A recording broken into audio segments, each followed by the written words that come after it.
ஒருத்தருக்கு 10 சப்பாத்தி கூட பத்தாது. இந்த மாதிரி முட்டை கறி பண்ணி கொடுத்தீங்க அப்படின்னா வாங்க எப்படி பண்ணுறது பார்க்கலாம். ஒரு கடாயில் 2 டீஸ்பூன் எண்ணெய் விட்டுக்கோங்க. ஸ்பைசஸ் ஆட் பண்ணிக்கோங்க. ஸ்பைசஸ் நல்லா வெடிச்சதுக்கப்புறமா 2 மீடியம் சைஸ் ஆனியன் கட் பண்ணி வச்சுருக்கோம், அதையும் ஆட் பண்ணிக்கோங்க. ஒரு மிக்ஸி ஜாரில் அரை கட்டு கொத்தமல்லி, 4 தக்காளி இதை ஆட் பண்ணி நல்லா அரைச்சி எடுத்துக்கோங்க. ஆனியன் நல்லா வதங்கிடுச்சு. அரை teaspoon ginger garlic paste already அரைச்சி வச்சுருக்க பேஸ்ட்டையும் ஆட் பண்ணிக்கோங்க.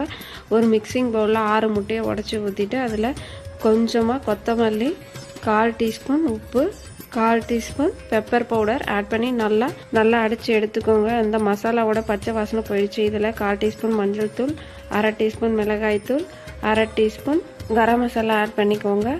இதில் தேவையான அளவு உப்பு ஆட் பண்ணிவிட்டு ஒரு பேனில் அடித்து வச்சுருக்க முட்டையை ஆட் பண்ணி இந்த மாதிரி வறுத்து எடுத்துக்கோங்க. இப்போது இதில் பெப்பர் ஆட் பண்ணி ஆல்ரெடி வறுத்து வச்சுருக்க முட்டையை ஆட் பண்ணி இறக்குனீங்கன்னா எக் கறி ரெடி. லாங் வீடியோ பின் பண்ணியிருக்கேன், அது இன்னும் டீட்டெயில்டாக இருக்கும். தேங்க்யூ.